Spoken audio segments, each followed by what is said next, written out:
you ever noticed how the more you try to defend yourself, the more people twist your words? How fighting for truth, respect, or justice only makes you look desperate, while the real offenders walk away untouched? But what if I told you that the moment you stop explaining, stop chasing, stop reacting, karma starts doing the work for you? It's like a snake biting its own tail. The more it struggles, the deeper the wound.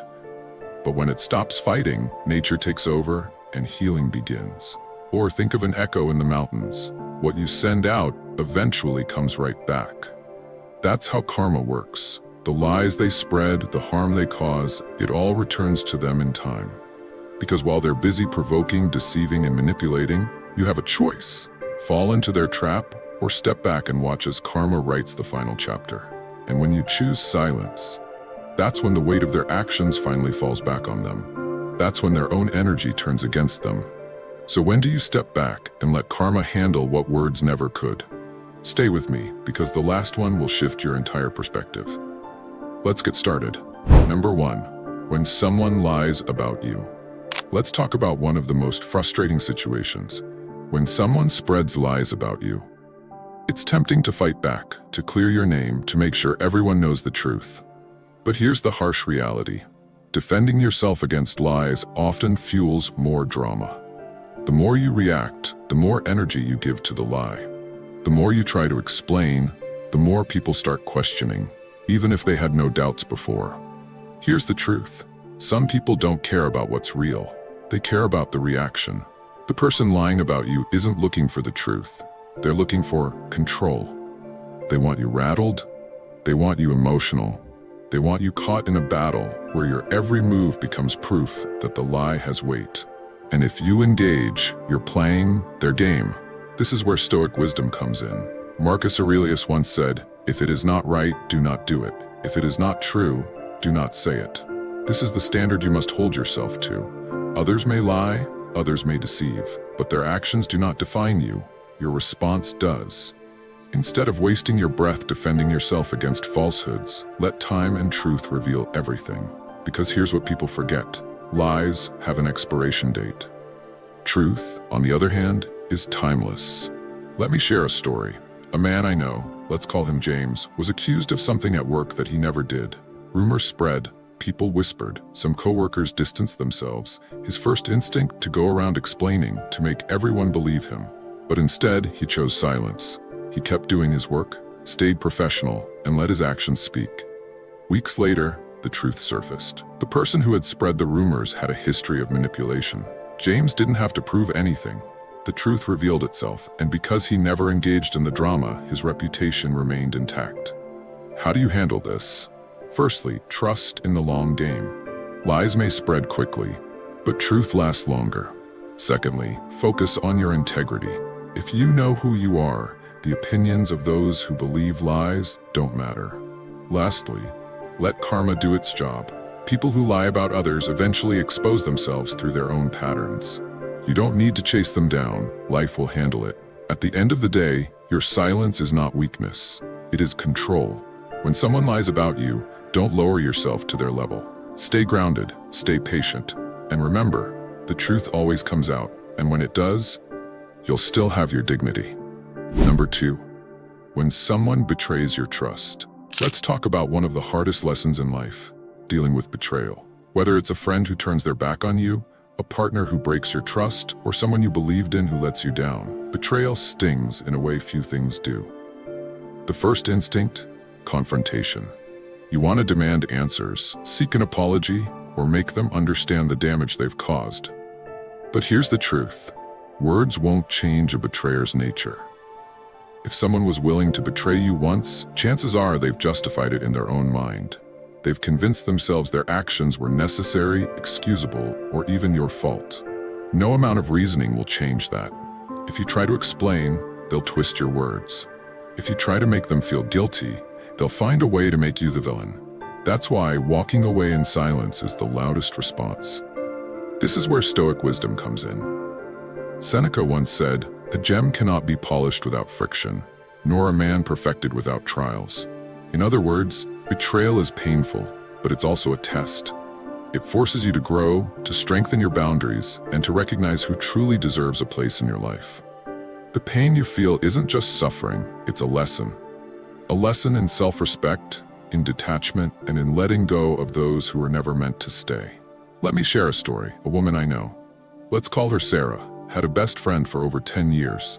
They shared everything, secrets, struggles, victories. But one day, Sarah found out this friend had been speaking behind her back, revealing private conversations, even sabotaging her opportunities. At first, she was furious. She wanted to confront her, to make her see what she had done. But instead, she chose silence. She didn't argue. She didn't seek revenge. She simply walked away. No explanations, no second chances. And you know what happened? The friend felt the silence. She expected a fight, a dramatic scene, but instead she got indifference. And that silence, it spoke volumes. How do you handle betrayal? Firstly, accept that some people will never be who you thought they were. The pain comes from expectation. Let it go. Secondly, do not waste your breath explaining their wrongdoing to them. They already know, even if they won't admit it. Lastly, walk away with dignity. Your silence isn't weakness, it's strength. At the end of the day, true power is in detachment. A betrayer thrives on reaction, on guilt, on second chances. Don't give them that. Let your silence remind them, you were never the one who lost. You were the one they should have never betrayed in the first place. Number 3. When someone insults you. Let's talk about something we all face at some point, insults. Whether it's a snide remark, a backhanded compliment, or an outright attack, insults are designed for one thing, to provoke you. The moment you react, whether it's arguing back, defending yourself, or even showing anger, you've given the insulter exactly what they wanted: control over your emotions. Here's the truth.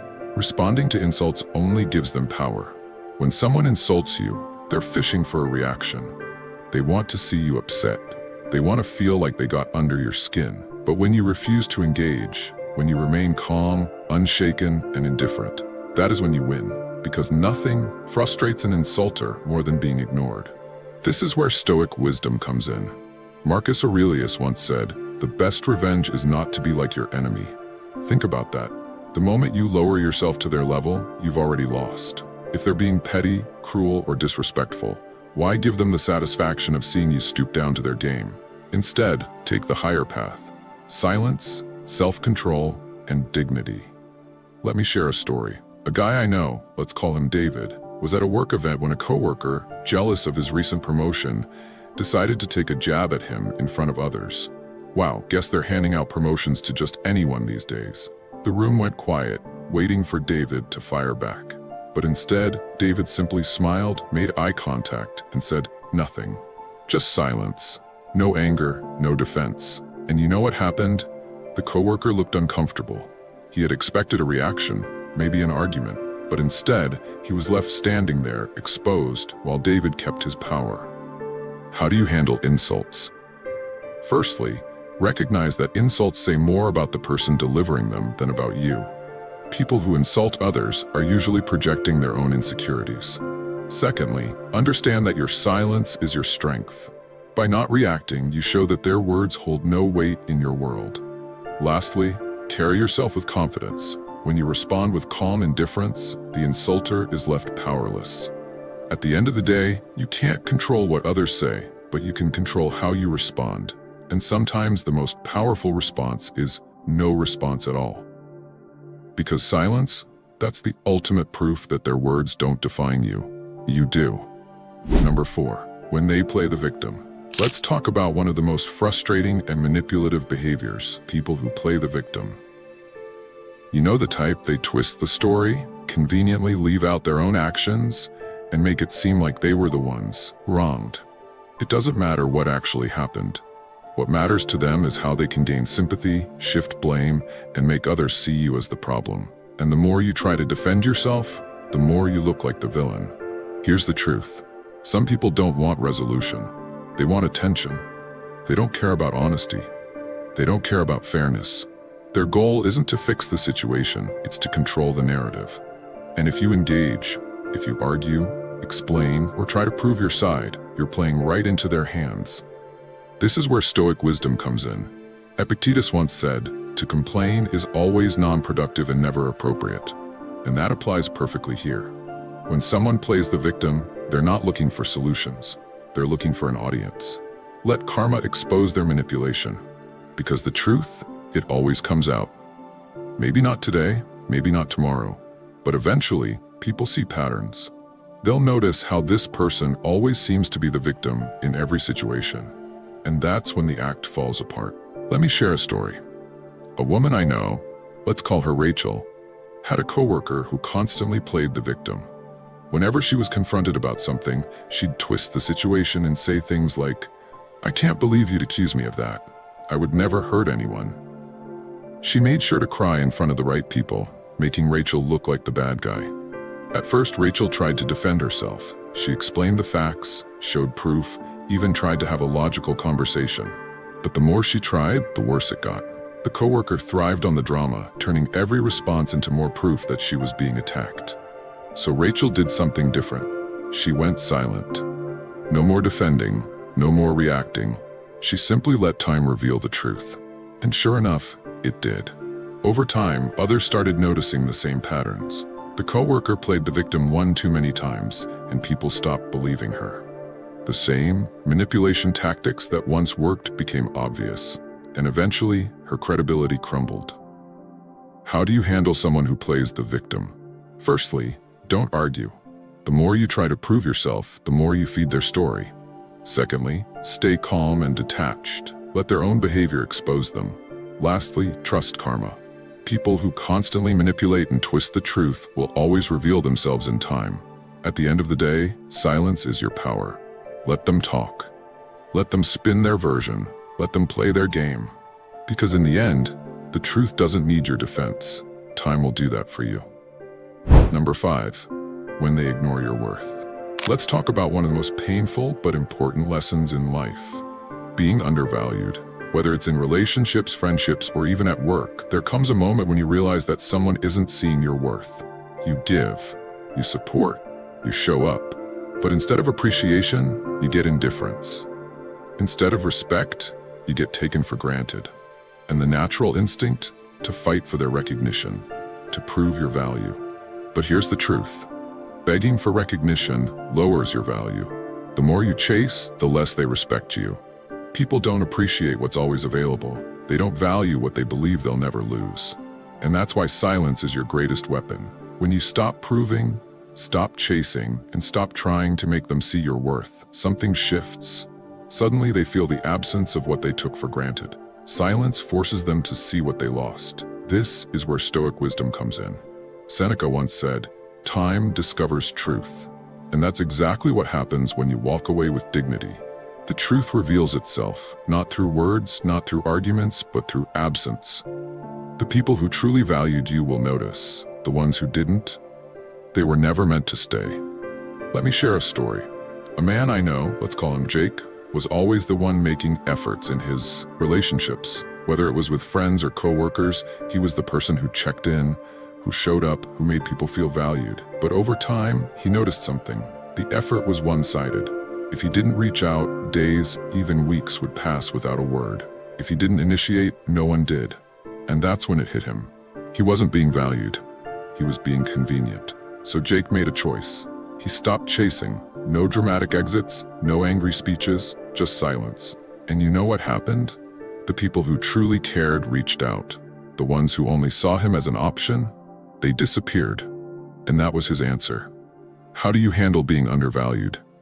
Firstly, stop explaining your worth. Your value doesn't decrease just because someone refuses to see it. Secondly, step back and observe. The right people won't need reminders to appreciate you.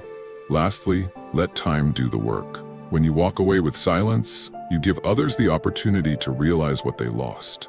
At the end of the day, you don't need to prove yourself to anyone. If someone can't see your worth while you're there, let them experience your absence. Because sometimes, the only way people learn to value you is when they no longer have access to you. Number 6, when they try to provoke you. Let's talk about one of the most powerful forms of self-control, not reacting when someone tries to provoke you. There will always be people who thrive on conflict. They poke, they prod, they say things just to get under your skin. And the moment you react, whether it's anger, frustration, or defense, you've given them exactly what they wanted: control over your emotions. Here's the truth. People who seek conflict aren't looking for resolution. They're looking for a reaction. They want to see you flustered, upset, or out of character. They feed off your emotional energy because it gives them a sense of power. But when you refuse to engage, when you stay calm, collected, and indifferent, that is the ultimate power move. This is where Stoic wisdom comes in. Marcus Aurelius once said, "You have power over your mind, not outside events." Realize this, and you will find strength. You can't control how others behave. You can't stop people from trying to provoke you. But you can control whether or not you let them affect your state of mind. And when you master that, you become untouchable. Let me share a story. A guy I know, let's call him Adam, had a coworker who loved stirring up drama. Every meeting, every interaction, this coworker would throw out little jabs, trying to get a rise out of Adam. At first, Adam would defend himself, argue back, and try to explain. But over time, he realized something. No matter what he said, it only made things worse. So one day, he tried something different. The next time his coworker threw a jab, Adam simply smiled, gave a calm nod, and moved on like it didn't matter. And guess what? The coworker hated it. He kept trying, but without the reaction he wanted. He eventually lost interest. How do you handle people who try to provoke you? Firstly, recognize their game. If someone consistently tries to get under your skin, it's not an accident, it's a pattern. Secondly, stay calm and detached. Your silence and indifference will frustrate them far more than any argument ever could. Lastly, remember that true strength isn't in reacting, it's in controlling your own mind. At the end of the day, the strongest person in the room isn't the one who yells the loudest. It's the one who refuses to be controlled by anyone else's negativity. When you ignore those who seek to provoke you, you deny them the satisfaction they crave. And that right there is real power. Number 7, when they regret losing you. Let's talk about one of the most powerful lessons in life. Walking away and letting someone feel the weight of their own choices. When someone mistreats you, takes you for granted, or fails to appreciate you, there comes a moment when they realize what they've lost. But by then, it's already too late. Here's the truth. If someone truly valued you, they wouldn't have put themselves in a position to lose you in the first place. People don't always recognize your worth when you're there, when you're available, when your presence is consistent. But the moment you're gone, the silence becomes deafening. That's when regret sinks in. That's when they start replaying every mistake, every moment they could have done better. And this is why silence is the best response. You don't need to argue, explain, or remind them of what they lost. Let them sit with the consequences. Let them feel the absence of what they once had but failed to appreciate. Because when you truly walk away, with no words, no second chances, no maybe later energy, your absence does all the talking. This is where Stoic wisdom comes in. Epictetus once said, "No man is free who is not master of himself." That means true strength isn't about controlling others. It's about controlling yourself. It's about having the discipline to walk away from those who didn't value you and the wisdom to never look back. Because real power isn't in chasing. It's in knowing when to stop giving your energy to people who never deserved it. Let me share a story. A woman I know, let's call her Olivia, was in a long-term relationship where she constantly felt unappreciated. She gave everything, her time, her love, her support. But her partner, he took it all for granted. He assumed she'd always be there, until one day, she wasn't. Olivia didn't yell, she didn't beg, she didn't threaten, she simply left. No dramatic exit, no long explanations, just silence. At first, her partner thought she was bluffing, but then weeks turned into months and he realized she was really gone. By the time he reached out, full of apologies and regret, Olivia had already moved on. And that's when he truly felt the loss. How do you handle someone who regrets losing you? Firstly, don't give them an easy way back. If they only appreciate you after you're gone, they never truly valued you. Secondly, don't explain your absence. Let them wonder. Lastly, remember that real self-respect is knowing when to walk away and actually staying gone. At the end of the day, the best lesson you can teach someone is that once you're gone, you're gone. If someone regrets losing you, let them. Their regret is not your responsibility. Their lesson is not your burden. Walk away, stay silent, and let karma do the rest. What are your views on this? Share your thoughts in the comments below. I will personally read all of your comments. And if you seriously want to level up in life, don't forget to show some love by hitting the like and subscribe button. Stay strong. Until next time.